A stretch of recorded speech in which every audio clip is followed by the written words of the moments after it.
होने का है उसी का होता है।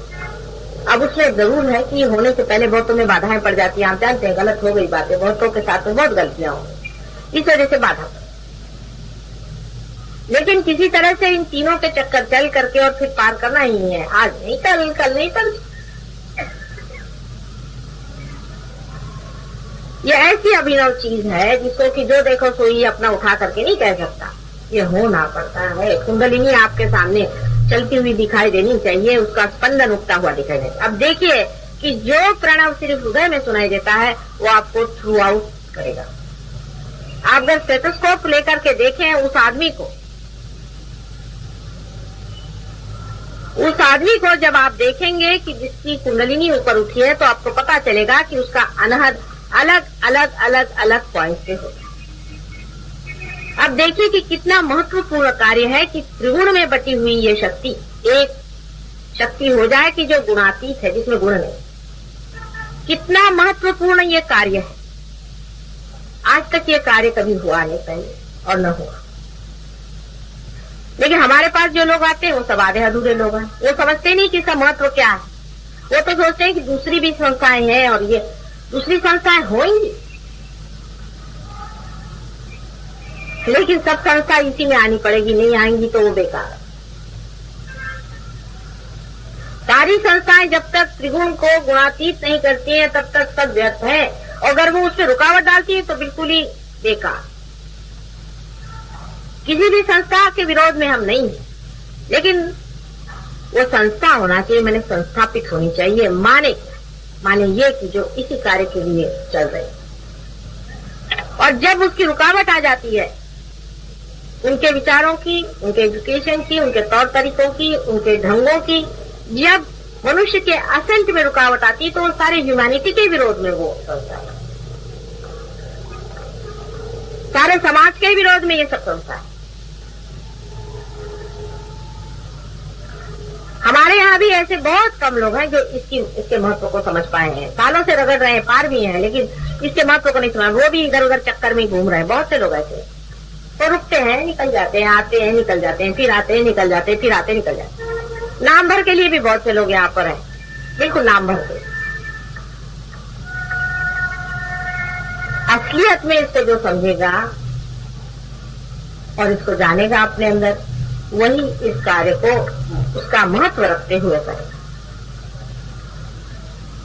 लेकिन हमारे यहाँ ब्रेनलेस लोग भी बहुत है। उनको कितना भी समझाओ, उनकी खोपड़ी में नहीं। वो सोचते हैं कि बड़े सहयोगी हो गए। सहयोगी का मतलब वो होता है जिसने अपने को गुणातीत में पा लिया। वही सहयोगी है जिसने अपने को गुणातीत में उठा लिया। बाकी सब व्यर्थ है। कोई कहता है कि मैं अमका हूं, मैं धमका हूं, सब व्यर्थ है। तुम कुछ भी नहीं हो। तुम गुणातीत में आए हो या नहीं। जैसे ही ये एक टेस्ट आप अपने ऊपर लगाना शुरू करेंगे, आपका जितना मिथ्या है सब गिरता जाएगा और आप गुणातीत में खड़े रहेंगे। आय जो है खत्म हो जाएगा। आय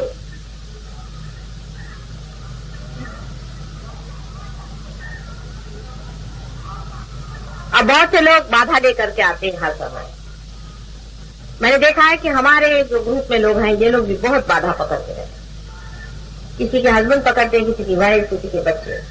आपको पता नहीं है कि एक एक बाधा निकालना कितनी मुश्किल की चीज है। जो लोग बाधा निकालते हैं वही जानते हैं कि कितना प्रॉब्लम हो जाता है। कल हमने किसी की बाधा निकाली तो यहाँ दामले थे, वो कहने माता जी ऐसा लगता है जैसे यहाँ से किसी ने बिल्कुल तोड़ दिया है, यहाँ से जैसे कोई जला दिया।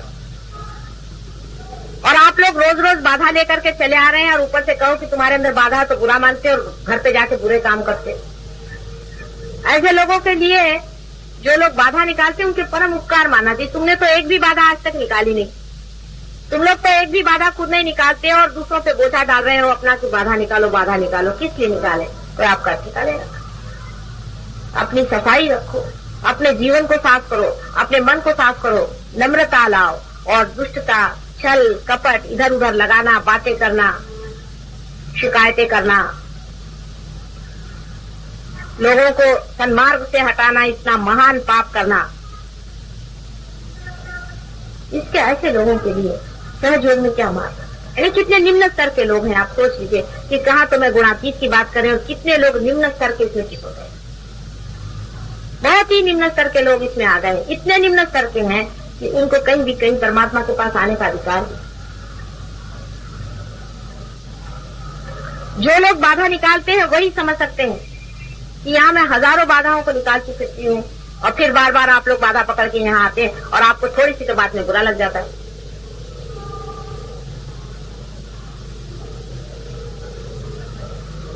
आपको गुणातीत में होना है। आप जब गुणातीत में ऊपर उठते हैं तो आपको देखते ही बाधा भाग जाती, बाधा अंदर आ ही नहीं सकती। कम से कम इतना तो होना चाहिए कि जो हमारी बाधा निकालता है उससे कुछ उपकार रखो। उसके तक किसी को उपकार नहीं है।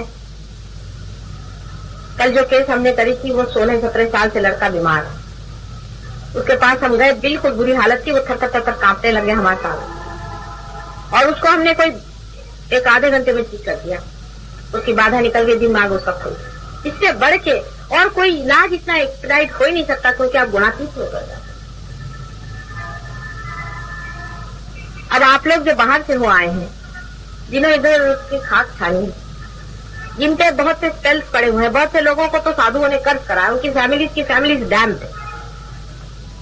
जिनको डैम किया हुआ है, ऐसी बहुत सी फैमिलीज हमारे पास आती है, उनका इतना उद्धार किया, इतना उनके लिए किया, इतनी मेहनत है, लेकिन वो हमारी बुराई करते रहते हैं। अभी वो हमारा नुकसान ही कर रहे हैं। वो ये नहीं समझ पाते कि गुणातीत में उतरने की कितनी महत्वपूर्ण काम को हम कर रहे हैं, उसमें उतरना है जिससे हमारा लाभ होगा। आप मेरे पास आते हैं तो मेरे ऊपर नहीं उपकार कर रहे हैं, आप अपना ही बचाव कर रहे हैं, इसको समझ लीजिए। आपकी अगर हम बाधा निकालते हैं तो आपको पता होना चाहिए कि आप भी कल ऐसे हो जाइए कि जो आप दूसरों की बाधा निकाल, इस दशा में आप आ जाइए कि आप दूसरों की बाधा निकाल।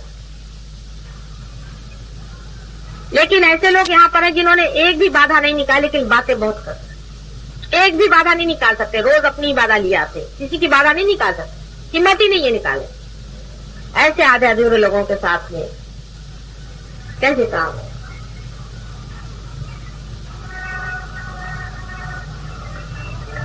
ऐसे लोग जो कि स्वयं की तो बाधा हटवाए, तब तो गुणातीत में हो, और दूसरों के अंदर भी, दूसरों के हृदय में भी ऐसा प्रेम अपना भरे कि वो भी आपके जैसे गुणातीत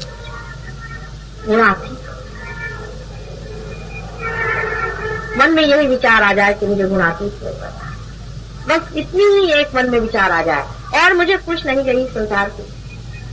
आप देखिए लगन बहुत हो जाएगी आप, और एकदम से कार्य बढ़ जाएगा। आप इतने शक्तिशाली हो जाएंगे, इतने शक्तिशाली हो जाएंगे कि आप स्वयं ही इस कार्य को कर सकते। ऐसे लोग हैं हमारे यहाँ, ऐसे भी लोग, ये भी बड़ा, ऐसे तो मैं बहुत खुश हूँ, ऐसे तो किसी भी जन्म में ऐसा नहीं हुआ जैसा इस जन्म में हुआ। लेकिन इतने बेकार के लोग भी नहीं चिपक गए थे किसी जन्म। इस जन्म में कुछ तो इतने यूजलेस और बेकार लोग चिपके हुए हैं। कभी कभी ऐसा मन आता है कि किस तरह से उनको हटाएं, क्या करें। हटा दिया तो फिर पीछे पीछे और भी नुकसान करते हैं, और साथ में जोड़े रहो तो वो जब भी मौका मिलता है तब डंक मारते। और वो सोचते हैं कि वो बड़े दुखी लोग हैं। दुखी कुछ नहीं, उनके अंदर भूत है, बाधा है जो उनको ऐसी बातें सिखाता है। सब गलत काम कर, आपस में जलसी करते हैं। ये क्या गुणातीत? आप बताइए, मैं आप कह रही हूँ, यहाँ लोग हैं जो आदमी जरा ऊंचा उठ से जलसी करते हैं। अगर जलसी करते हो तो उठो उसके जैसे। पहले तो ये बताओ कि तुम लोगों ने सबने किस कितनी बाधाएं निकाली, फिर बात करो। यहाँ पे सीनियरिटी इसी पर रहेगी कि किसने कितनी बाधाएं हटाई, किसने को पार किया। यहाँ की सीनियरिटी गवर्नमेंट सीनियरिटी नहीं है कि आपने रिकमेंडेशन कर दिया तो सीनियरिटी हुई। कितने लोगों की बाधाएं आपने निकाली है, आपने कहाँ कहाँ हाथ लगाया, इस पर सीनियरिटी होगी। गवर्नमेंट सीनियरिटी यहाँ नहीं चलने वाली। वही आदमी सीनियर माना जाएगा जो अपने हाथ में तलवार लेकर के धर्म के लिए खड़ा हो। प्रेम की तलवार है।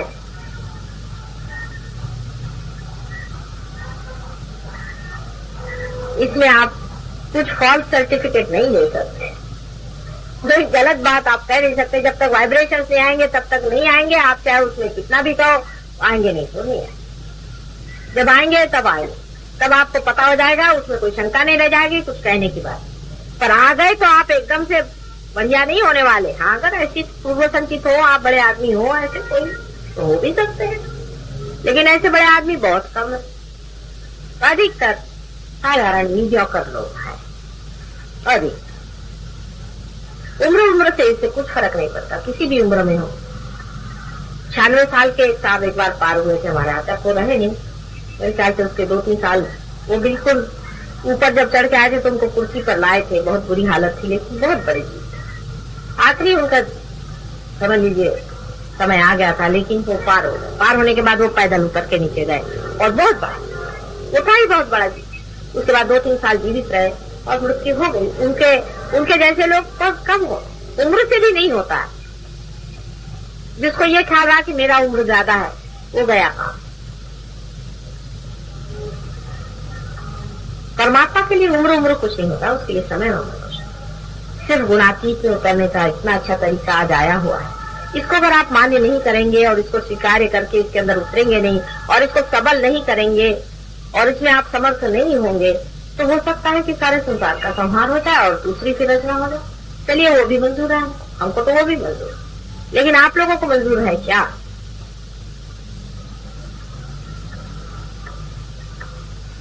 इसलिए समझा रही हूँ कि अपने अवेयरनेस में, अपनी चेतना में ही ये गुणातीत की स्थिति आपने पाई।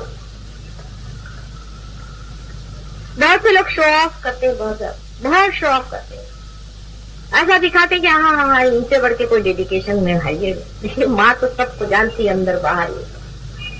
तुम्हारी कुंडलिनी ही तुमको खूब अच्छे से जानती है,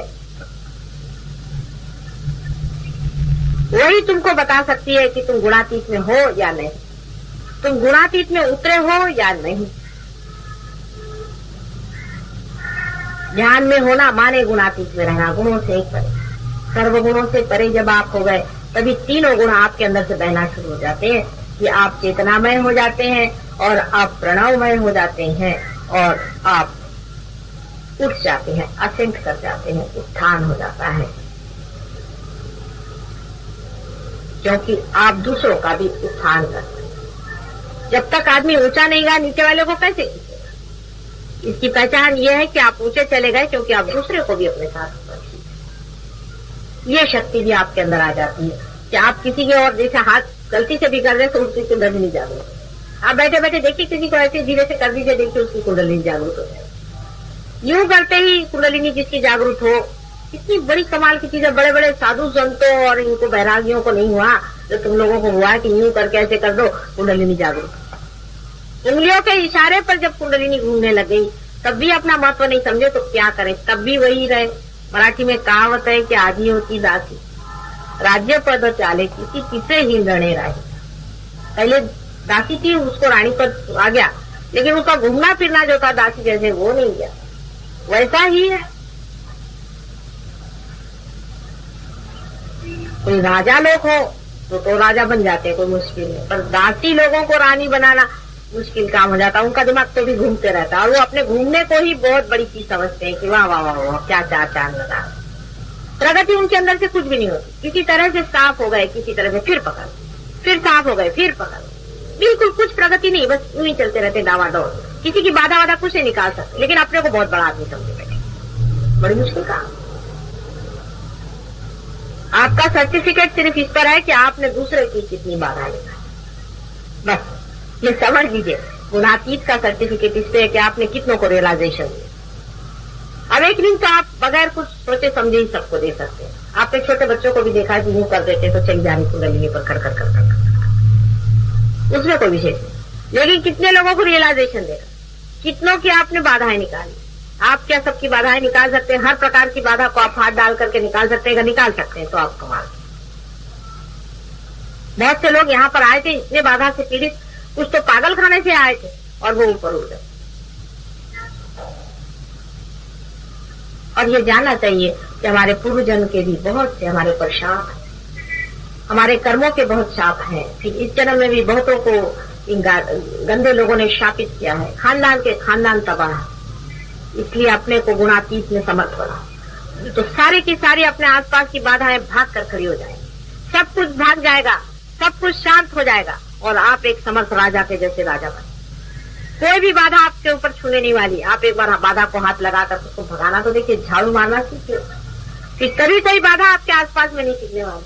अभी देखिए, इनका एक किस्सा सुनाइए। अभी 2-3 रोज हुए आए हैं, तो मुझे 4-5 रोज इन्फॉर्मेशन। इनकी वाइफ पे बहुत बड़ी बाधा उदाहरण है, और इन पर ये पार हो गए, लेकिन इनको बीबी की अपनी बाधा पकड़ गई। मैंने इनको जूते का हिसाब बताया। मैं जब भी देखती हूँ जूते और ये अब इतने साफ हो गए हैं, इनको मालूम है कि जूते से बाधा बांधती है, तो बीबी का नाम लिख के, अपना नाम लिख करके रोज बाधा मारते रहते हैं, बाधा निकालते रहते। साफ हो गए। अभी देखिए, साफ साफ बैठे हुए हैं, वाइब्रेशन आ रहे हैं, कोई प्रॉब्लम नहीं, कोई आफत नहीं, कोई चीज। जैसे ही हिम्मत कर लीजिए, वैसे ही पहले तो बाधा भाग जाएगी। सिर्फ हमारे कुंकू के नाम से डरपोक लोग भागते हैं, इनमें कोई शक्ति है? आप किस चीज के लिए डर? आप सिर्फ कह दीजिए कि इसको भी भगाता हूँ, ऐसे तो भाग गई होगी, पहले ही पत्थर काटना शुरू करो। ऐसी कोई घबराने की चीज नहीं है बाधा, लेकिन आपकी शक्ति पे बहुत निर्भर होता। इसलिए हर बार गए, बाधा पकड़ के आ गए, फिर आए, फिर ठीक हो गए, फिर आए, फिर पकड़ाए, फिर ये क्या तमाशा चला है धोबी का घर। कभी कपड़े पहनने का मौका ही मुझे नहीं मिलता है। जब भी देखती हूँ तो अपना ही चले पकड़े चले रहते हैं।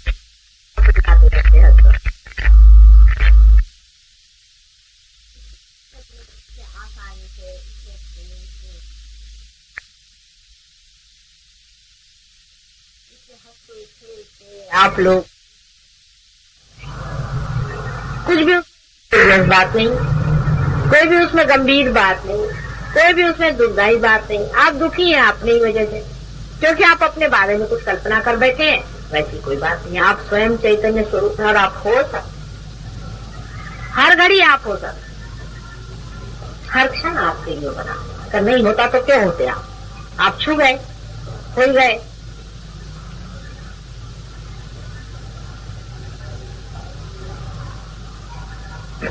मेरे और ऐसा हाथ है। अगर किसी को कोई प्रश्न हो तो पूछ लिया, तो किसी को प्रश्न हो तो कल से मैं नहीं आऊंगी यहाँ पर, हालांकि ध्यान होगा। जिसको आसक्त से बनेगा, आइए आपस में बातचीत करें, आपस में पूछें, आपस में सीखें और आपस में जान लें। यहाँ बहुत जानकार लोग आते हैं, सब लोग आपस में मिल करके इसे सीख लें और इसके मास्टर बने। जितने लोग आएंगे उतना ही उनको फायदा हो। अच्छा, ये बताइए, आपको कोई प्रश्न हो तो पूछे। आपने बोला कि दूसरा बाधा डाल सकता है। हम तो ऐसे ही सुने हैं और पढ़े हैं या लिखे कि भाई अपना ही कर्म बाधा देता है, कोई दूसरा किसी को। वो दोनों चीज साथ चलती। जैसे देखो, ऐसा है कि तुम अगर आंचल संभाल के चलो तो तुम्हें कीचड़ नहीं लग सकता, लेकिन तुम अगर आंचल फैल के चला तो कीचड़ लग जाए। दोनों ही चीज। हम ही अपना कपड़ा गंदा करते हैं, पर गंदगी भी तो कपड़ा गंदा करती है। दोनों चीज म्यूचुअल चीज। जैसे समझ लो कि अब तुम्हारे अंदर, तुम कहीं खड़े हो, अब कोई हमारे विरोध में बात करे, समझ लीजिए सहयोग के विरोध से बात करे, तुमने उसके साथ हाथ जोड़ लिए, हाँ भाई ठीक है, क्या कह रहे हो गया, तुम पकड़ गंदगी, तुमको पकड़ तो दूसरे ने भी डाल दी। अगर तुम पूर्णतया समर्थ हो तो कुछ नहीं पढ़ सकता। संस्कृत में एक श्लोक है, या नवे भाजने लग्न संस्कारा, यानी यह है कि बर्तन जो है, उसको मिट्टी का बर्तन है, उसको जब तक पूरी तरह से भूंज नहीं दिया जाता तब तक उसमें संस्कार लगते जाते, और जैसे वो भूंज के पूरा तैयार हो जाता है फिर उस पर कोई संस्कार नहीं। ऐसी चीज है कि अभी अभी तुम रियलाइज हुए हो, अभी अभी छोटे से बच्चे हो, अभी तुम पे कोई भी असर पड़ सकता, लेकिन जब तुम बिल्कुल स्थिर हो जाओगे तो कुछ नहीं बाधा आएगी। फिर तुमको लगेगा कि इस घड़े पे कुछ दो डालेंगे, ये घड़ा, तुम अलग हो जाओगे। इस घड़े को सोचोगे, इस यंत्र को सोचोगे, ये यंत्र है, ये मेरी मोटर है, इसको सफाई करनी चाहिए, चलो ठीक है। फिर दूसरा इसको गंदा कर सकता है, आप नहीं कर सकते। दूसरे ने इस पे गंदगी डाल दी, आप धो देंगे, आप उसको साफ कर देंगे, आपको कोई इन्वॉल्वमेंट नहीं। ऐसे हमने देखी, अभी मैंने आपसे अमरनाथ के बताया, उनका माता जी देखिए आज मेरा आज्ञा चक्र पकड़ा है और मैं विशुद्धि चक्र पकड़ा, हालांकि बड़े पहुंचे पुरुष है, लेकिन उनका माता जी आज पकड़ा है मेरा अवतार में और मनुष्य में। यही अंतर, एक बड़ा भारी अंतर होता है। जैसे कि आपका आज्ञा चक्र अगर पकड़ा तो आपको वो दुख देगा, आपके लिए नुकसान करेगा, आपको परेशान। लेकिन अवतार का अगर आज्ञा चक्र पकड़ा तो उसकी डबल शक्ति पड़ेगी, ट्रिपल पड़ेगी, 4 टाइम्स। और उसका आज्ञा चक्र पकड़ा माने कि उसके आज्ञा चक्र में 1000 गुना ज्यादा सैन्य तैयार हो। उसको अगर बुखार आ जाए तो हजारों लोगों के बुखार उस बुखार से ठीक हो जाएंगे, उसके अंदर एंटीबॉडीज तैयार होंगी। ये फर्क। अभी तक कोई मनुष्य अवतार नहीं बना, इसीलिए कहते हैं कि बड़ों के पैर दबाने के लिए। अगर आपने बड़ों के पैर दबाए तो बड़ों के अंदर के जो दुख है वो हमारे अंदर सुख बन जाएगा। यही बात अवतार के अंदर है कि अवतार के शरीर में जहां पर भी कोई चीज ज्यादा हिलने लग जाती है वहीं वहां ज्यादा शक्तियां निर्मित होती, एंटीबॉडीज तैयार हो जाती है और वो जाकर के खत्म करती। जैसे ये है कि मुंबई शहर में समझ लीजिए बहुत ज्यादा जुकाम हो रहा है, तो कोई अगर अवतार हो तो उसको भी जुकाम हो जाए और उसके जुकाम के कारण सबका जुकाम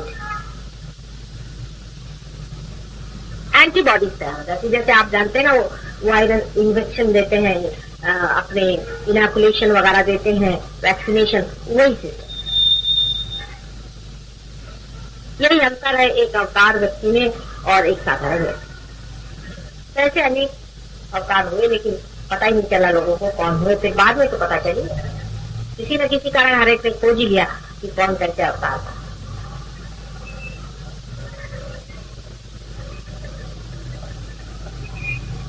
और कोई प्रश्न पूछ,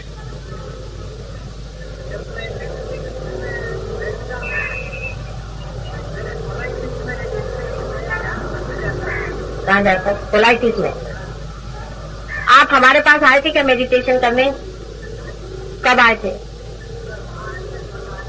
पर आप एक ही 2 दिन आने से तो नहीं होगा ना बेटे। आपको अगर कोलाइटिस है तो आप ऐसा करिए कि एक हाथ कोलाइटिस जहां पर है वहां पे रखें और एक हाथ हमारी ओर। पहले अपना कोलाइटिस ठीक कर लो, उसके बाद में पार हो जाओ। वो कुंडलिनी खुद ही नहीं उठने वाली, वो तो तुम्हारी माँ है ना, मुझे सताती है कि पहले इसको ठीक करो तभी मैं उठूंगी। इसीलिए तो मैं तुम लोग को ठीक कर रही हूँ, नहीं तो मैं कोई डॉक्टर थोड़ी ना हूँ। लेफ्ट हैंड रखिए। पर ऐसे भी मैंने बहुत से लोग देखे हैं जो कि बिल्कुल मरणासन्न थे, डेथ बेड पर, और मैं वहां गई और उन्होंने कुछ अपने बीमारी के बारे में नहीं सोचा, पार हो गए, उनकी बीमारी भी ठीक हो गई और वो भी ठीक हो गए और बाहर घूम रहे थे। ऐसे ही लोग मैंने देखे। ये तो अपने अपने चित्र की बात। अगर आपके लिए शरीर महत्वपूर्ण हो तो फिर घोटाला हो जाता है। जो ऐसा सोचे कि है ये चाहे नहीं हो, मुझे क्या करने का, शरीर मेरा ठीक हो चाहे नहीं हो, मुझे तो पार होने का, उसका वो तो ठीक होना ही हुआ ऑटोमेटिकली, लेकिन वो पार भी हो जाता है।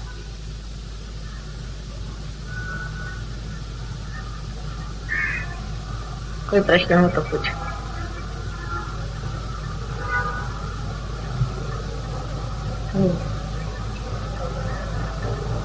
अधिकतर जो पार हो गए उनको प्रश्न भी कम रहेंगे, जो जरा पार नहीं हुए उनके अंदर प्रश्न ज्यादा रहेंगे, क्योंकि निर्विचारिता आने के बाद नहीं आता है ना विचार। हाँ हाँ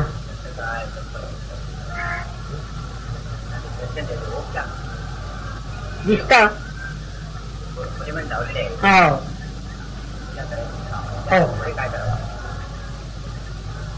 नहीं, मतलब घर में अगर आपके यहाँ देवी देवताओं के फोटो हैं, अच्छी बात है, उसमें कोई हर्ष नहीं। लेकिन देवी देवताओं के भी फोटो जो मनुष्य ने बनाई है वो परमात्मा में लीन होकर बनाई हुई है, इसलिए वो बहुत अधिकतर फोटोग्राफ जो होती हैं वो एग्जैक्टली बनना चाहिए कि जैसे है ही, जैसे उनका स्वरूप अपने अंदर है वैसे ही बनना चाहिए। लेकिन वैसा नहीं होता है। अधिकतर मैं देखती हूँ कि वैसे चित्र बहुत ही कम होते अधिकतर, और उसका कारण यह है कि जहाँ से आप खरीदते हैं, उस दिन मैं खरीदने गई थी एक चित्र, मैंने कहा कि वो ले आएंगे, उस चित्र का कुछ उपयोग था, तो वहां देखा कि जहाँ चित्र बिक रहा था वो आदमी खुद ही बाधा में था और वो भगवान के फोटो के साथ राक्षसों के भी फोटो बेच रहा था। तो वहां पर इतनी गंदी गंदी बाधाएं थी कि एक फोटो मुझे काटने का नहीं था। फिर उसमें से एक फोटो मैंने खरीदा, मैंने कहा चलो इसको भी ले चलते हैं, घर पे देखेंगे। कि बड़ी मेहनत करी, ये क्या वो क्या, भगवान के फोटो को कोई चप्पल भी नहीं मार सकता है, क्या करे, तो समझ भी नहीं आ रहा था। तो मैंने कहा कि छोड़ो इसको, विसर्जन करो, किसी अपने रियलाइज आदमी से, कोई आर्टिस्ट से अपन फोटो बनाएंगे तब ठीक होएगा, वैसे तो बनेगा। ऐसा होता है। इसलिए अब आपका फोटो में वाइब्रेशन कैसे है वो पहले देख लो। अब यहाँ तक है कि अभी ये परसों पूजन हुआ था यहाँ पर, आप जानते हैं, तो इन लोग मंगलसूत्र रहे, मैंने कहा था मैं कोई लूंगी नहीं थी, इसको एक आर्टिफिशियल कोई भी चीज ले आना, टोकन के तौर पर एक प्लास्टिक का मंगलसूत्र अब ला के पहना दिया मेरे को। वो फूल गली में से खरीद के लाए, अब उसमें इतने गंदे वाइब्रेशन थे कि मेरी यहाँ पर बहुत सारी एंटीबॉडीज तैयार हो गई। ये जो नाभिक थी अपना विशुद्धि चक्र, इधर में एकदम से एंटीबॉडीज तैयार हो गई। तो मेरे को कहाँ से पता नहीं क्यों यहाँ पर इतने जोर से श्री कृष्ण एकदम से अपना जोर बांध गए, क्या हो गया, कौन ऐसे शत्रु आ गए इधर में, किसको मारने निकले हैं, मेरी कुछ समझ में नहीं आ रहा। उसके बाद 2-3 दिन मैंने पड़ताला, मैंने कहा देखें क्या चीज है क्या नहीं है। आखिर मैंने सोचा कोई बाहर कोई बात हो रही है कि क्या बात। उसके बाद मैंने वो मंगलसूत्र को देखा, मैंने कहा इसी में तो गंदे वाइब्रेशन है। फिर उसको निकाला, फिर इनसे कहा वो इन लोग के सबके हाथ जलने लगे। पहले माता जी आपने कैसे यहाँ बर्दाश्त किया पता नहीं। हमने कहा हमारा क्या बर्दाश्त करा, वो तो मारे डाल रहा था उन लोग को, और उसमें सब कृष्ण के दुश्मन सब होंगे, मेरे गर्दन में आके फंस गए तो वो अपना खुद ही मारे डाल रहा था, मेरे कुछ करने कहा ही नहीं। तो वाइब्रेशंस तो खराब होते ही हैं, तो बहुत लोगों के होते हैं। अब यहाँ जो सहयोगी लोग आते हैं, आप क्या सोचते हैं सबके बड़े अच्छे वाइब्रेशन होते हैं, आके बैठ के यहाँ औरतों को भी कुछ कुछ देखते हैं लोग, बुड्ढे बुड्ढों को मन देखा, ऐसे भी गंदे यहाँ होते हैं गंदे, उनके भी वाइब्रेशन खराब होते हैं। तो सहयोगी हो जाने से, माता जी के पास आने से सब तो बड़े महापवित्र नहीं हो जाते, अंदर से पवित्रता नहीं। ऐसे मैंने बहुत से देखे लोग, उनकी नजर इधर उधर चलती रही, मन में गंदे गंदे विचार आते रहते, प्लानिंग होते रहता है कि माता जी का काम कैसे खत्म करें। ऐसे भी बहुत से लोग, और वो अपने को अपने ही दीक्षा भूल में रहते हैं, वो सोचते हैं कि माता जी दूसरे के लिए कह रही है, हमारे लिए नहीं कह रही। ऐसे भी होते, सब तरह के लोग होते। इसी तरह से परमात्मा की भी बात है। अभी ऐसे देखिए तो अपने जितने भी चिरंजीव हैं वो हैं ही, फिर अपने जितने भी 12 हम लोग जानते हैं कि गणपति हैं वो सही है, उसमें कोई बात नहीं, बहुत वाइब्रेशन है उनमें। कोल्हापुर की भवानी में बहुत वाइब्रेशन है, यहाँ माउंट मेरी की जो यह है इसमें बहुत वाइब्रेशन, बहुत ज्यादा, इसमें भी वाइब्रेशन है। कहीं भी जाइए, ये महालक्ष्मी के टेम्पल में यहाँ भी बहुत वाइब्रेशन है, मुंबा देवी में बहुत वाइब्रेशन है, सभी जगह। और उसके सामने ये भूत बैठे हुए हैं, वो आप जाते साथ आपके टीका लगा देंगे, लगा हुआ पैसा, बस आपने भूत 5 रुपए में खरीद लिया, जाओ घर वापस। वो तो बेचारे अपने बैठ गए अपने जगह में मंदिर वाले, और आपके मिल गई ये भूत। ये ऐसे समझ, यहाँ सिद्धि विनायक बहुत पहुंचे हुए हैं, इनको भी मैंने जा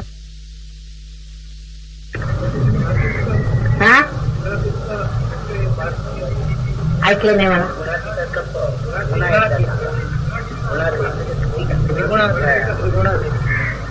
गुणातीत यानी 3 गुणों से परे।